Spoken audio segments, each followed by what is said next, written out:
Forget New Year, New You. This season is about slowing down, locking the doors, and cozying up at home with the one you really want to do nothing with. Your dog. After the holiday chaos, those quiet nights with a blanket, a podcast, and your pup feel like the reset you actually need. Ollie helps make those moments easier with fresh protein-packed meals made from real human-grade ingredients, so your dog can enjoy some quality comfort food too. Choose from 5 recipes and get a personalized plan for your dog's needs. Meals arrive perfectly proportioned with a scoop and storage container, so serving is fast and mess-free. And with Ollie's in-app on-demand health screenings, supporting your dog is easy, ensuring more cuddles for many years to come. Visit ollie.com/truecrime and use code TRUECRIME for 60% off your first box. Sean Foley cared for his girlfriend Miranda very much. He knew she had a troubled childhood and wanted to protect her. Mr. Foley, you said you could hear it, so you started recording it. Correct. Why?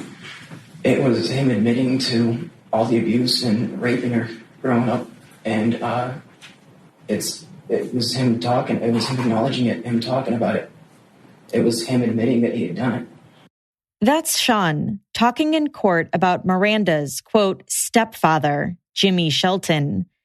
Jimmy, a 44-year-old manager at a local Costco, was in a relationship with Miranda's mother, Dawn. They had been dating for more than 18 years. According to Miranda, Jimmy started sexually abusing her when she was just 12 years old. The abuse allegedly continued until she was 19, when she said it then became more of a transactional occurrence, which you'll hear more about later. In August 2018, police arrested Miranda, who was 25 years old, for failing to appear at a court hearing for a traffic violation. While Miranda was locked up, Jimmy and Dawn let Sean stay at their house.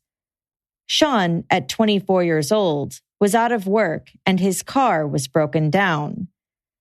Sean and Jimmy worked out a deal for Jimmy to get him a car, and then Sean would start working with him to help pay off the monthly payments.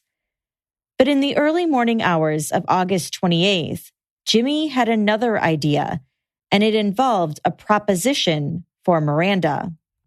But he started talking to her about all of this other stuff that had happened, and he started talking about paying her to watch her, and then he started talking about paying to watch her with other people. That conversation didn't exactly come out of nowhere. Miranda will later testify and say that she uses her body to get things. According to her testimony, she's worked as an exotic dancer, taken adult videos, and sold pictures of herself. And her boyfriend Sean knew all of this. When Miranda was arrested, Jimmy and Dawn offered to put up the cash for Miranda's bond.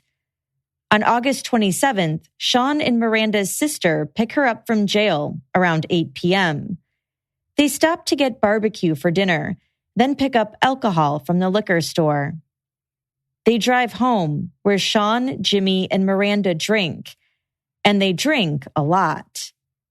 Night turns to midnight, midnight turns to morning, and dawn approaches. Sometime not long after 5 a.m, Jimmy, Sean, and Miranda are sitting on the back porch of Jimmy's home. Sean's had a couple shots of vodka, Miranda's drank 2/3 of a bottle of vodka, and Jimmy's drinking Southern Comfort and sweet tea. Jimmy turns to Miranda and makes her a proposition. Miranda, knowing Sean won't like this, sends him inside to get her another shot of vodka. But Sean knows something is going on. He goes inside the house and then stands near an open window to listen. He gets out his phone and begins to record Miranda and Jimmy talking. Sean says he often films situations he thinks might be useful later. Sean starts narrating into the recorder, repeating back what Miranda and Jimmy are saying to each other. He sits, waits, and listens for 22 minutes and 47 seconds. But he pulled her down onto his lap And then they were whispering, and she tried to get back up, and he yanked her back down. And he just started, I guess, whispering. They were talking back and forth for a few minutes, and I just wanted her to get up and just get away from him because I didn't feel right. But he reached down her pants and up her shirt, and I wanted her to get away, and she didn't. She just looked off to the side and sat there. Sean says he has seen Miranda with that stare before. He describes it as a sort of trance, and he attributes it to her dealing with traumatic flashbacks of being abused as a child. At this point, Sean says he couldn't just sit idly by. I fucking swear to God. All that's on fucking recording as recording right now. I fucking swear to God, you sick fuck. You fuck with her again, and I will fucking drop you. Sean pulls out a gun from his waistband and points it at Jimmy. Jimmy sort of laughs, and Miranda tells Sean to stop. But Sean says no. Jimmy then leans towards Sean as if he's trying to grab the gun. Then there's a scuffle. No! And then gunshots. This is Jillian, and you are listening to Court Junkie, episode 92.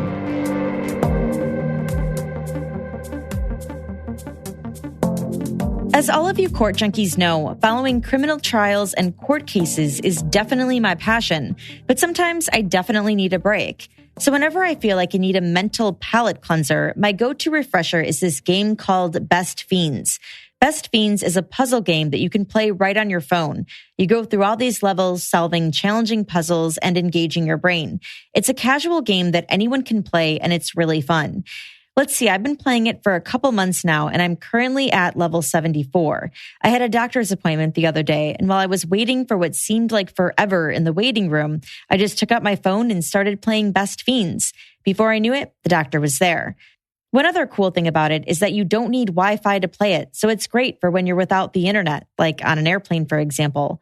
The game itself is also visually stimulating with its bright colors and fun characters. And Best Fiends updates the game monthly with new levels and events, so it never gets old. Engage your brain with fun puzzles and collect tons of cute characters too. Best Fiends is a 5-star rated mobile puzzle game on the Apple App Store and Google Play. And you can download it now for free. That's Friends Without the R, Best Fiends. Now, everything you thought you knew is ancient history. Introducing Smithsonian Channel Plus, a new streaming service that presents history, mystery, science, and pop culture in a whole new light. From the rise and fall of the Roman Empire to the demise of the Titanic, from epic air disasters to the secrets behind King Tut's tomb. Smithsonian Channel Plus brings authentic original programming reviewed and fact-checked for accuracy by the experts at the Smithsonian Institution, which is pretty awesome with so much misinformation out there nowadays. New programs are added weekly to watch anytime, anywhere. One that I'm really looking forward to watching is Aerial America, which offers rare glimpses of America's most treasured landmarks, all seen from breathtaking heights. Pretty cool. Visit getscplus.com/courtjunkie to redeem this special offer. 50% off your first 3 months of Smithsonian Channel Plus. That's getscplus.com/courtjunkie to get 50% off your first 3 months. Check out Smithsonian Channel Plus today. Before we get started with today's episode, I just want to give a little disclaimer. This episode does include testimony about sexual violence, so listener discretion is advised. The shooting and aftermath were caught on tape by Sean's recorder.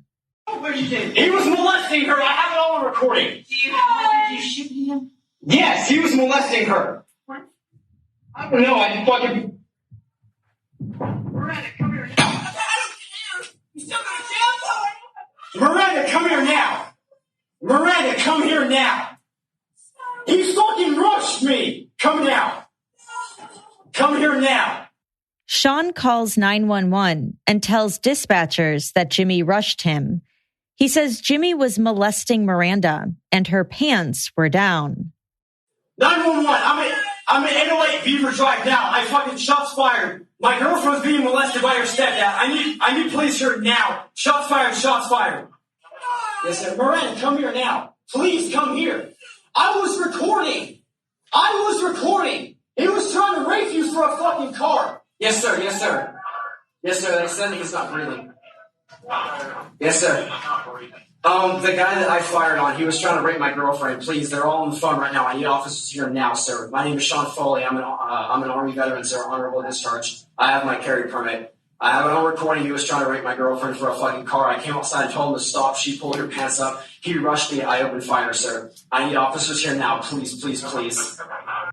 Miranda's mother and sister begin CPR on Jimmy while they wait for emergency medical services to arrive. But they're unsuccessful. Jimmy dies on his back porch from 4 gunshot wounds. Sean claims he shot Jimmy in self-defense and says he was protecting Miranda, but authorities believe otherwise.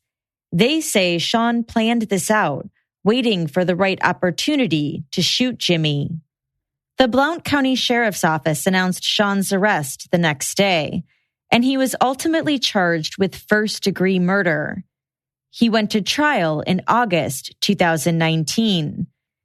Prosecutor Ryan Desmond gave opening statements on behalf of the state of Tennessee.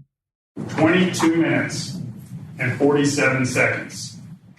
That's how long Sean Foley had to think about what he wanted to do with Jimmy Shelton. For 22 minutes and 47 seconds, he hid, he concealed himself, and he recorded a conversation between Jimmy Shelton and Miranda Goddard, Sean Foley's girlfriend. Over the course of that 22 minutes and 47 seconds, Sean Foley decided that Jimmy Shelton had to die. And after that 22 minutes and 47 seconds, Sean Foley thought it was the perfect situation and the perfect time for him to do the killing. He said Sean didn't have a job, didn't have money, and didn't have a vehicle.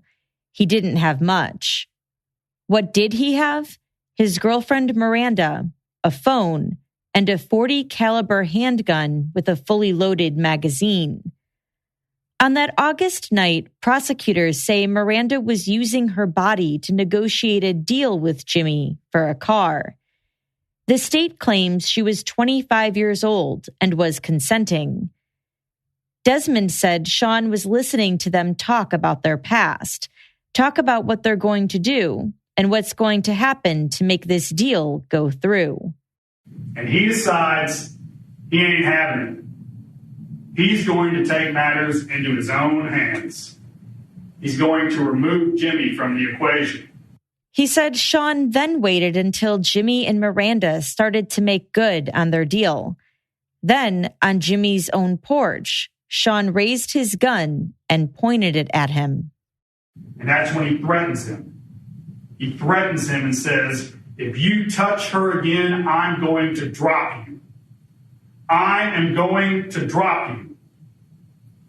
Now, I don't know whether it's courage or foolishness or just intoxication, but Jimmy Shelton doesn't cower to this man pointing a gun in his face, Sean Foley.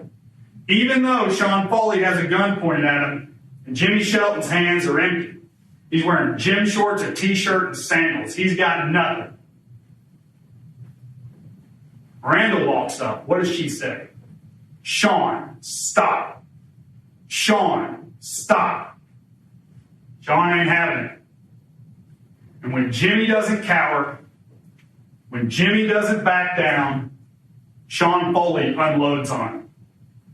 Bang, bang, bang, bang, bang, bang, bang, bang. 8 shots. 8 shots on the back porch of this home with multiple completely innocent people and children inside. 8 shots. His girlfriend just a couple feet away. Sean unloads 8 times. 4 of these shots strike Jimmy. 2 in the chest, 1 in the neck, 1 in the side.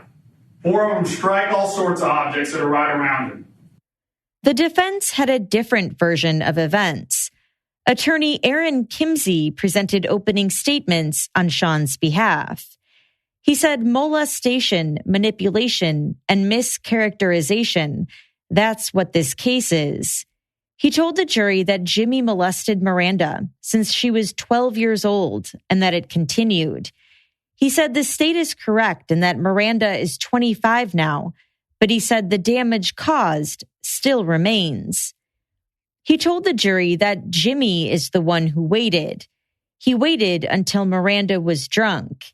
He put one hand down her pants, the other up her shirt. Sean stood inside recording him confessing to molesting her throughout her entire childhood. He said Sean saw her lock up and went out there to stop a rape. He didn't shoot him through the window while he was sitting there watching, he said. That's how you premeditatedly kill someone. Instead, he said when Sean got out on the porch, he threatened Jimmy by saying, if you ever touch her again, I'll drop you. He's not going out there to kill him, he said. But then something else happens, he told the jury. Jimmy, who is 6'3" and 220 pounds, crosses the porch. He said Jimmy was shot 4 times because he attacked Sean, all because Sean recorded him confessing to molesting Miranda, something that would put him in jail for a very long time. My client thought he was going to kill him. Kill her, he said. While on the phone with 911, dispatchers tell Sean to stand at the foot of the driveway to wait for deputies to arrive. They tell him to put his gun in the mailbox. Here's more from that 911 call. Miranda, come up here now. We have to wait for the officers. Come here. Miranda, come here. My identification has been signed, sir. But my name is Sean Foley. I have a carry permit, sir.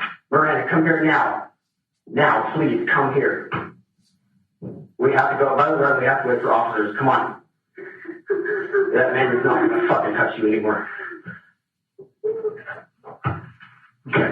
The man was going to race you for a fucking car. But the only reason I pulled the trigger, sir, is because you fucking rushed me. And you reached my fucking weapon. I pulled the trigger about 7 or 8 times. I don't know how many times I pulled the trigger, sir. Okay. It's a little muffled, but Sean is trying to get Miranda to come by him as he's telling the dispatcher that his identification is inside the home. He tells Miranda that they have to wait for officers to arrive. Come here, that man is not going to fucking touch you anymore, he says. That man was going to rape you for a fucking car, he tells her. He then tells the dispatcher that the only reason he pulled the trigger was because Jimmy fucking rushed him. Sean stands on the driveway in front of the house with his hands up as deputies approach. Miranda can be heard crying in the background of the call. He's dead. What did you do? Miranda, it's okay. The state called Miranda to the stand. She said she's known Jimmy for 15 years and considered him her stepdad. In August 2015, her daughter was 3 years old. Her sister was pregnant, and her sister's other daughter was 4 years old. Sean's daughter was also 4 years old. On the night of the shooting, she said all 3 of the girls were sleeping over at the house. The girls, Miranda's sister, and Miranda's mother had all gone to sleep. Sean, Jimmy, and Miranda were hanging out on the back porch. Me and Jimmy were talking.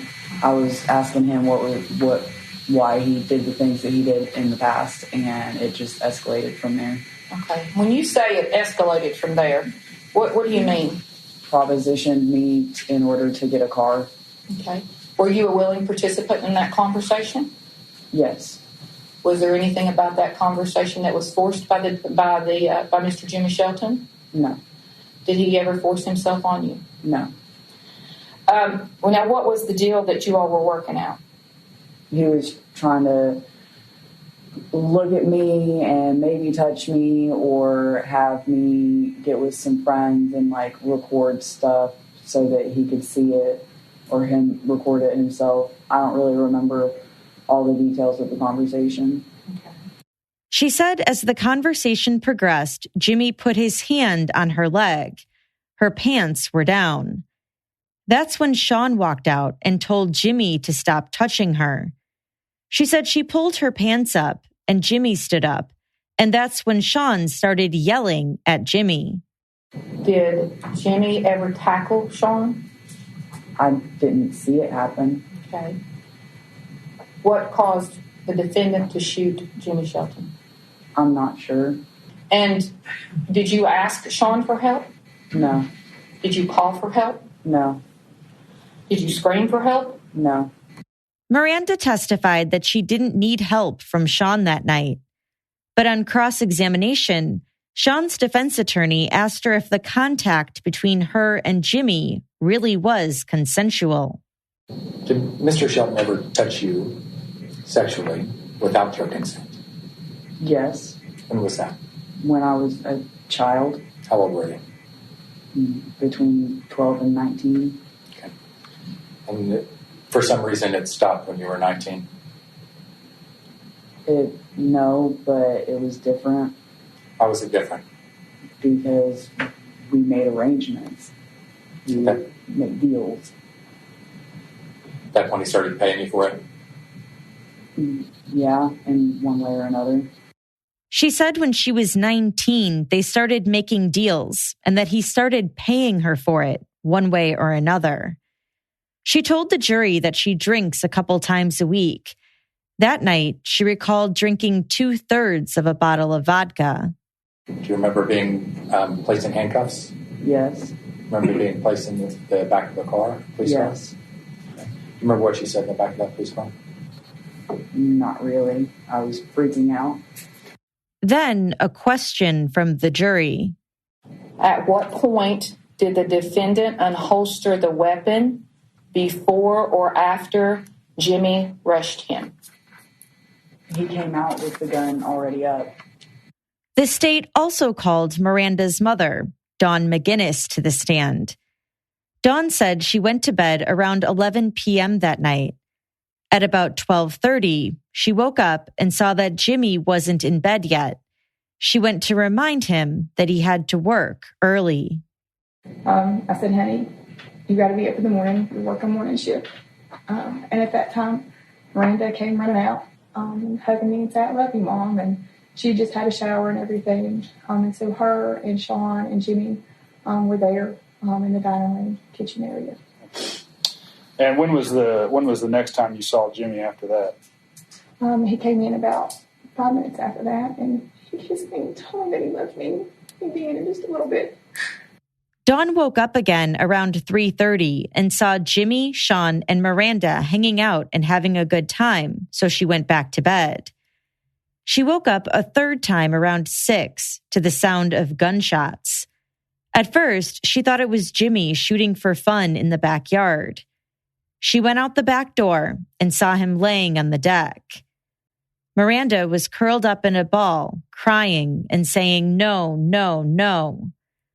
Dawn said she saw Sean on the deck too, with a phone next to his ear in one hand and a gun in the other. She said she heard Sean hollering on the phone that Jimmy had been molesting Miranda. That's when Dawn went up to him. And I remember just going over and kind of screaming at him, it doesn't matter what a person's doing, you don't have the right to kill him. Because I thought that Jimmy was dead at this time. I didn't know he was on the phone with 911. I just knew that he had the phone to his ear. Dawn said she then went inside to call 911. She felt for a pulse on Jimmy but couldn't find one. Police dispatchers instructed her to do CPR, and so she began to do compressions. And did your attempts to administer CPR have any effect on Jimmy? No. Did you see Jimmy do anything? Before I went back in the house to get my phone, he turned his head and he looked at me. And then he took his last breath. When deputies arrived at the house, they asked if there were any other guns on the property. Dawn showed them Jimmy's handgun that was still locked away in their bedroom safe. In their cross-examination, Sean's defense attorneys focused on Jimmy's alleged sexual abuse. They asked Dawn how long Jimmy had been molesting Miranda, and she said she doesn't know, that he never admitted that he did. She also said Miranda never told her he did either. They asked her if she had ever spoken to the police about Miranda being molested, and she said she doesn't remember. But she does remember a time in 2009 when DCS came out. She said her ex-mother-in-law had made accusations. She was asked if teachers at the school had ever made allegations, and she said not in 2009. The prosecution then objected to that line of questioning, and it was sustained. Sean was claiming self-defense. He said Jimmy rushed him and he tried to stop an attempted rape. In order to prove this to the jury, he would take the stand himself. More on that right after this quick break from today's sponsors.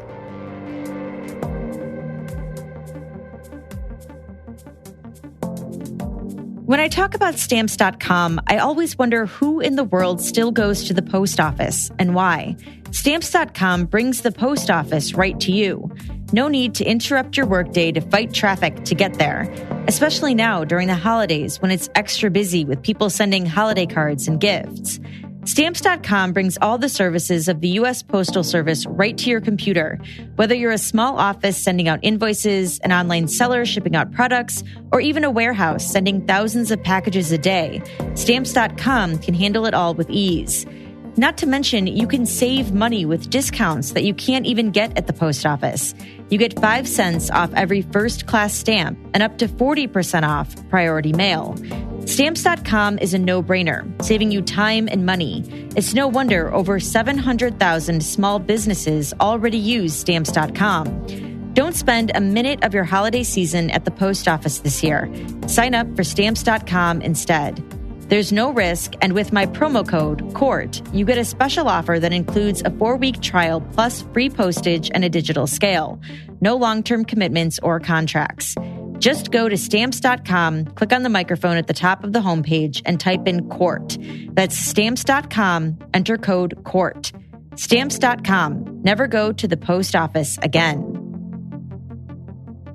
Own iconic luxury items at unreal values with The RealReal, the leading reseller of authenticated luxury consignment from top designers. Shop from designers like Louis Vuitton, Gucci, Rolex, Cartier, and hundreds more at up to 90% off retail. New arrivals come in daily, and every single item is 100% expert authenticated by The RealReal's team of experts. Shop and consign women's and men's luxury fashion, as well as fine jewelry, watches, art, and home. Shop online, visit one of their original stores in Soho or West Hollywood, or their newest location at 870 Madison Avenue in New York. You may also visit one of their luxury consignment offices in Chicago, Dallas, Miami, San Francisco, and Washington, D.C. In-store new customers receive an automatic $25 off at checkout. I am a big fan of The RealReal. I love scrolling through their app and checking out all their new items that come in daily. One day I'm checking out their winter coats, and another day I'm looking at sunglasses and belts. Shop in-store, online, or download the app and get 20% off select items with the promo code REAL. That's therealreal.com, promo code REAL for 20% off select items. When Sean got up to the stand, he told the jury about an incident where Jimmy had pointed a gun at him. He explained that while Miranda was in jail, he moved into Jimmy and Dawn's house. He said on the night he was moving in, he showed up late. He had texted Dawn, but when he got to the house at 1 a.m., the door was locked. Sean knocked, and about 15 seconds later, the door opened. He said he saw a barrel of a gun pointed at him, and then Jimmy said that Sean was lucky he didn't blow his goddamn head off for showing up that late. On the night of the shooting, Sean said he heard Jimmy and Miranda talking in the garage in what they called the man cave. Sean was secretly listening in on them. But then he tripped and fell, and Jimmy came out asking, "What the fuck are you doing?" Sean lied and said he was just out there to smoke a cigarette. They all continued to drink, and then they went to the back porch. While they were talking, that was when they were talking about the abuse, and since I could clearly hear them, the window was already cracked, so I set my phone next to it so that way I could record it. While they were talking, it was just about everything that had happened in the past and how, I think she said her aunt and uncle had raped her and how they had known about it. And then she went into, before he was even getting to that point with her when she was a kid. And then he started talking about the car, and she was asking what he was getting at. Sean's attorney asked him why he started recording their conversation. He said it was because it was Jimmy admitting to all of the abuse, to raping her when she was growing up. He said he was admitting it and apologizing for it. Sean then watched as Jimmy pulled her onto his lap. But he pulled her down onto his lap, and then they were whispering, and she tried to get back up, and he yanked her back down. And he just started, I guess, whispering. They were talking back and forth for a few minutes, and I just wanted her to get up and just get away from him because I didn't feel right. But he reached down her pants and up her shirt, and wanted her to get away, and she didn't. She just looked off to the side and sat there. Sean described seeing Miranda stare like that twice before. One time, they were play wrestling, and when he grabbed her by the wrists, she closed her eyes and stopped moving. After he stopped touching her, she sat up and started crying. She told him it was because of stuff from the past. Another time, they were being rough in the bedroom, and this time when he grabbed her by her wrists, she collapsed onto the bed. Sean said when he saw Miranda with that same stare while sitting on Jimmy's lap, he knew she wasn't going to be able to get away from him. What happened after that? I knew that I had to get her away from him. So I grabbed my phone so it was on me. And I went out the back door. And when I went out the door, he pushed her off of him. And she pulled her pants up and said, "Baby," and ran to me. And when she was running to me, he shifted his weight. He kicked his right leg out, and he leaned back in the chair, and he put his hand into his pocket. And I thought he was drawing a gun on me. Did you ever see a gun? Did you ever see him with a gun? With a gun, yes. This night specifically. Yes. Did he have a gun right then? He didn't get out before I drew mine. Okay. I was concealed, and when he did that, I just drew mine. I didn't know what to do. What'd you say to him? I told him that I was still recording. I told him that I was recording, and the whole thing was on recording, and I was still recording. And I thought if he knew that I was still recording, he wouldn't do anything because it's on recording. Sean said he held Miranda's hand while she stood behind him.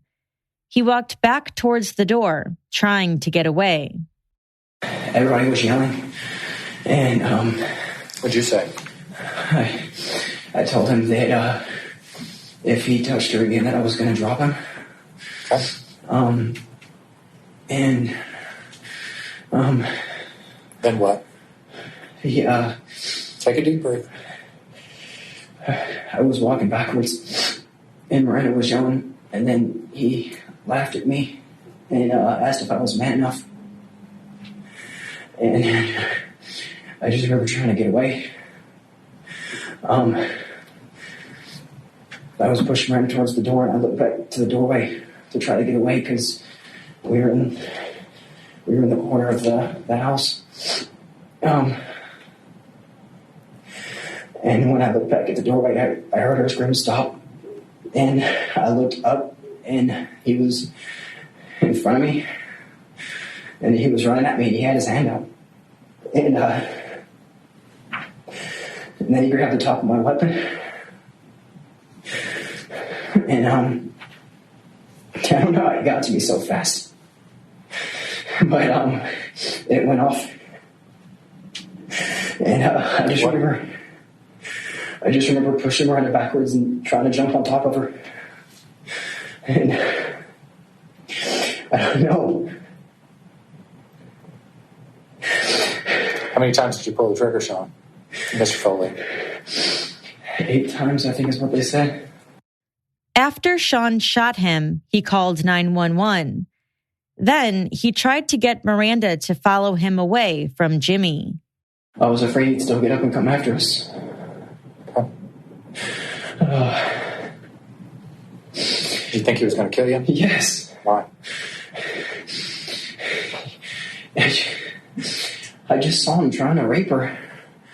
And I told him I was recording. And then he ran at me. He charged at me. What were you recording? I was recording him saying that he had raped her when she was a kid. You thought he was going to kill you because of that? He had pointed at me in the past. Prosecutors then had their opportunity to cross-examine Sean. You said you were bothered by the fact that Jimmy Shelton asked Miranda about performing a sex act with another girl, right? Yes. And in fact, you have pictures of Miranda in a sex act with another girl on your phone, don't you? Correct. And you were bothered by the fact that Jimmy Shelton would be exploiting Miranda, right? Correct. For sex, right? Correct.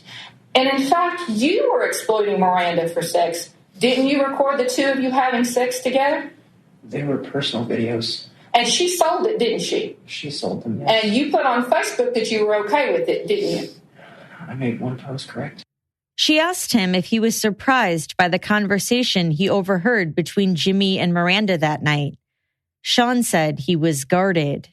Jimmy says, 29 seconds into the beginning of the recording is, and let me pay for an hour. Did you hear that? Yes, ma'am. And did you hear Miranda say, I can arrange it, trust me, I'm about money? I believe so. Yes, ma'am. And then Jimmy says, it got bad enough in the last month, I would say for you and one of your friends, Miranda says, and friends. And Jimmy says, I'd do $300 for 2 of you for an hour. And Miranda says, oh, we've got to check this out. Is that accurate? That was on the recording. Is that accurately what you heard? Yes, it was on the recording. What about that tells you there's something between the two of them that she's not consenting to? She was really drunk, maybe. What about their conversation indicates to you that this was not consensual? Furthering on the conversation. I'm asking you about this part of it, Mr. Foley.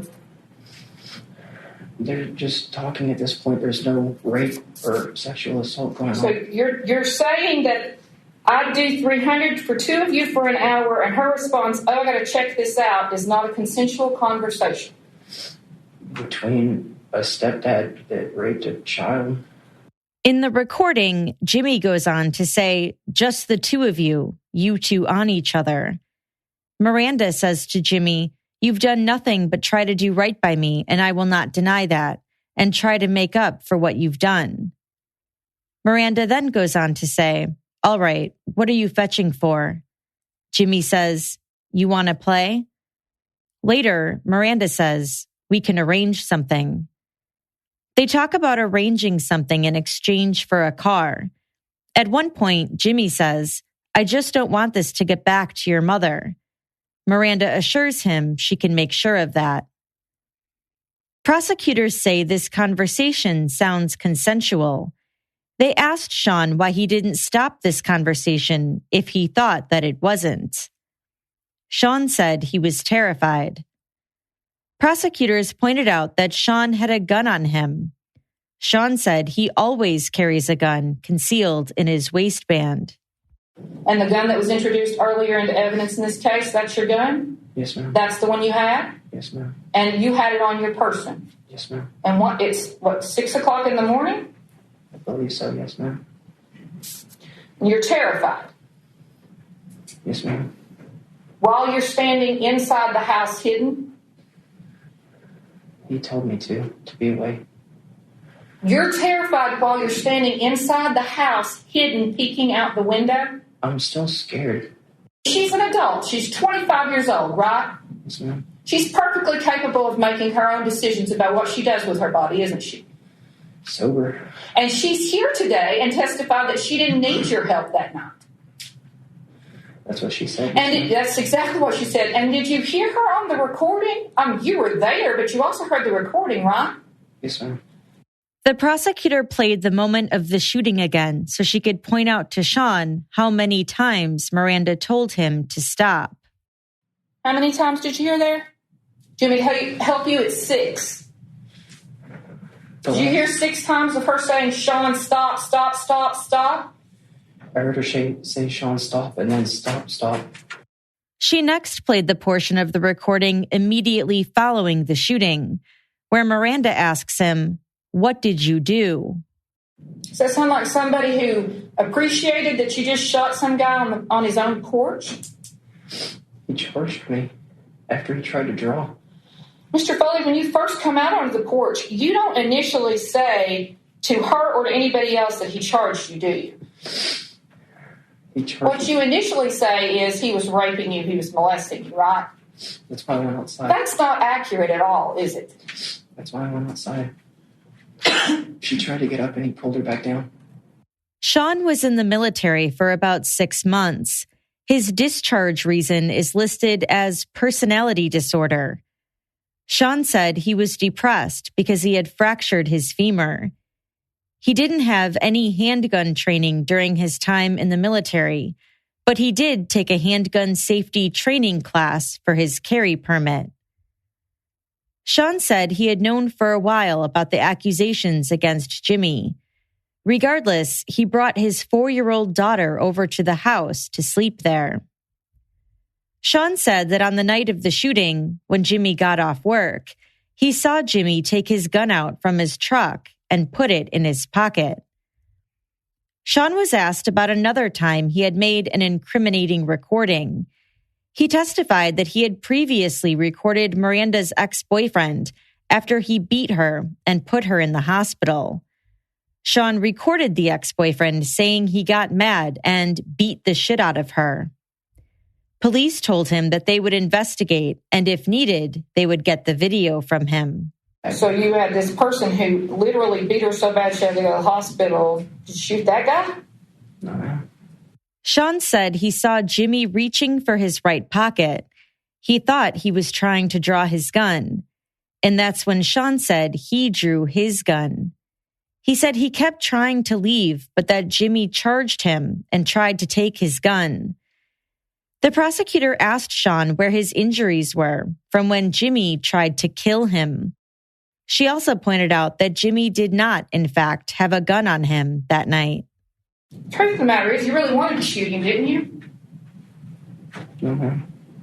You didn't? No, ma'am.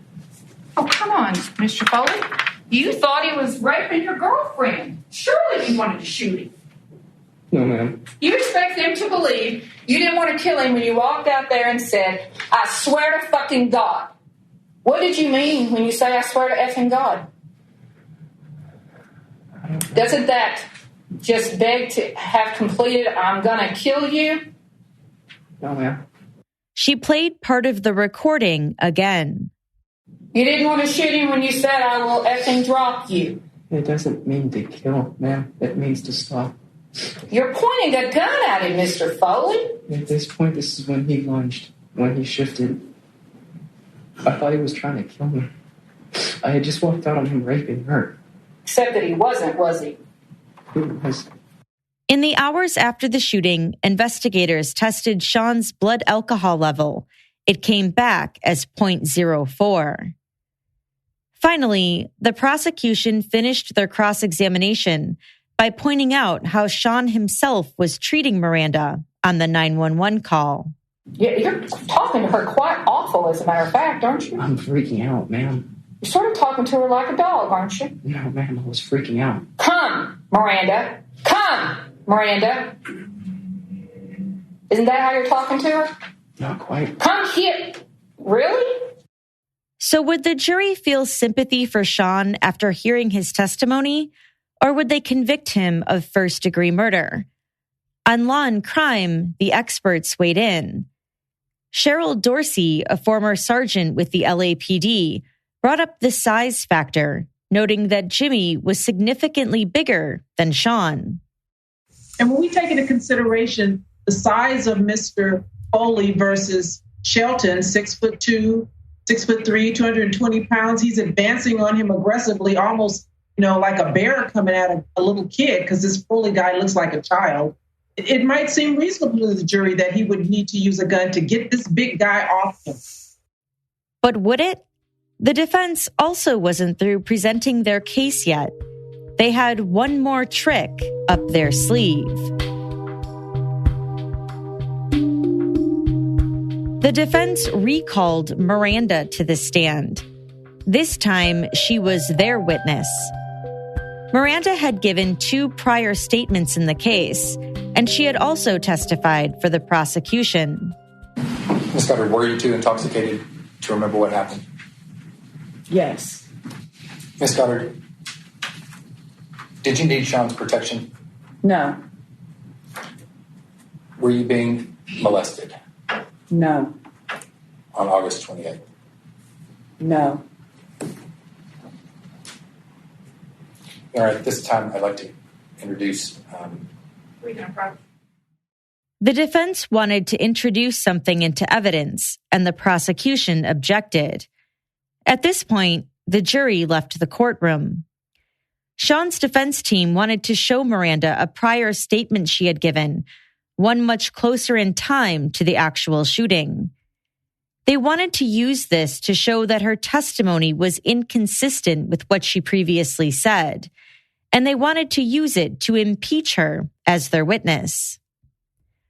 Around 6:35 a.m. on the day of the shooting, deputies placed Miranda in the back of a police car. While she sat there in the back seat, Miranda pleaded with the officers. She likely didn't know that she was being recorded by a camera in the car. He was only trying to protect me. Please. He was trying to molest me. Please. Please. He wasn't drunk. He wasn't anything. He was trying to pressure me. Please. Sean was trying to protect me. Jimmy was trying to fucking molest me and make deals again. Please. Miranda said that she didn't want Jimmy dead, but that Sean was just trying to protect her. After Miranda listened to this recording, the jury was brought back into the courtroom and her direct examination resumed.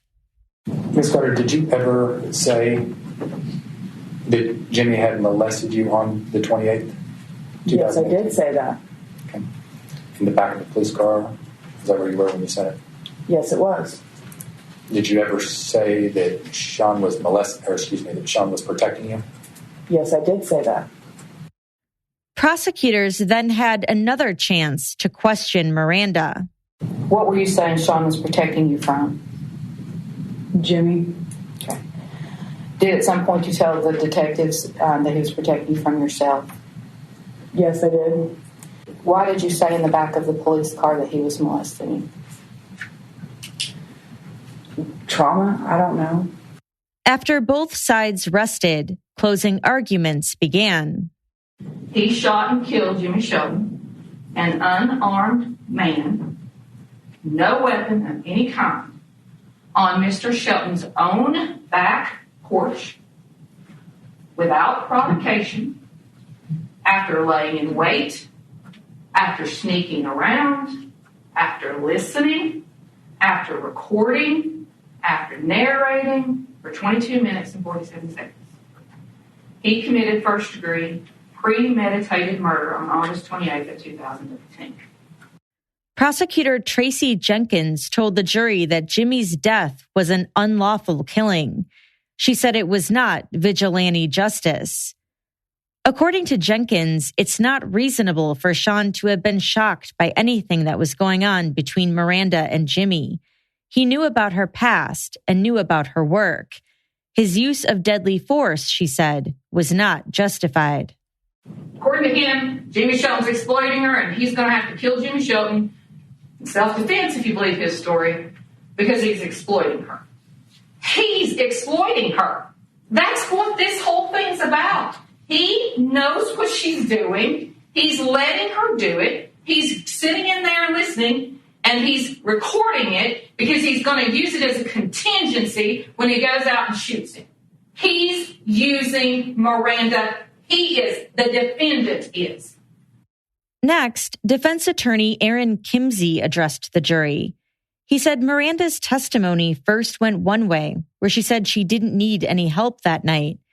But then she said that she was being molested and that Sean was just protecting her. He said the state left out the part where Miranda went to get off Jimmy's lap and he pulled her back down and then put his hand down her pants. He also said the DNA report shows two people's DNA on the gun. He said there was no animosity between Sean and Jimmy before this, that the jury can hear for themselves that Jimmy attacked him. He told the jury that Jimmy wanted to secure that recording because he had just confessed to molesting Miranda since she was 12 years old. He was going to kill my client, he said. He was going to kill Miranda. The prosecution got the final word. Ryan Desmond gave the rebuttal arguments on behalf of the state. He admitted what happened between Miranda and Jimmy was distasteful, but it was lawful, he said. He said they were both consenting adults who were not blood related. He said self-defense in this case just doesn't fly. He also said it doesn't matter if Jimmy charged Sean. Jimmy can defend himself too. Jimmy has a right not to just sit there and die.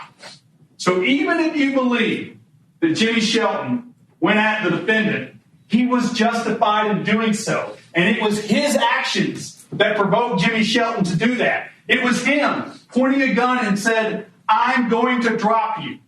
If that's not provocation, I don't know what is. Then the jury went into deliberations. They deliberated for more than 12 hours over 2 days. Finally, they reached a verdict. As to the count of guilty of first-degree murder of Jimmy Shelton, has the jury reached a unanimous verdict as to that count? Yes. Okay, and what is your verdict as to that count? Not guilty. As to the lesser included charge of second-degree murder, has the jury reached a unanimous verdict? No, ma'am. And as the jury foreperson, do you believe you are hopelessly deadlocked as to the count of second-degree murder? I do believe we are. And you would not be assisted by any other deliberations? No, ma'am. They found Sean not guilty of first-degree murder, but they all agreed that they were deadlocked and unable to reach a unanimous verdict as to the count of second-degree murder. The judge thanked the jurors for their service, and then they were excused. The jury, having returned a unanimous verdict of not guilty to premeditated first-degree murder, and then having reported unanimously that they are unable to reach a decision as to the count of second-degree murder, this court has no other choice than to declare a mistrial in this matter. And so the judge declared a mistrial. Would Sean be retried for the second-degree murder charge? The answer is no. After his trial, Sean reached a deal with prosecutors. On September 13th, 2019, he pleaded guilty to voluntary manslaughter. In November 2019, Sean was sentenced to 5 years and 6 months in prison. He will be credited for time served. And that's all for today's episode. Let me know what you think about this case. How would you have voted if you were a juror? Do you think Sean's sentence was fair? Let me know by joining the conversation on Instagram at Court Junkie, by tweeting me at Court Junkie Pod, or by emailing me at podcast@courtjunkie.com. This episode was researched and written by Jennifer Tintner from the Law and Crime Network. You can follow Jennifer on Twitter at Jennifer Tintner. To find out how to hear these episodes ad-free and to check out some other additional content and perks that help support this podcast, go to courtjunkie.com/support. Thanks again for listening. Until next time.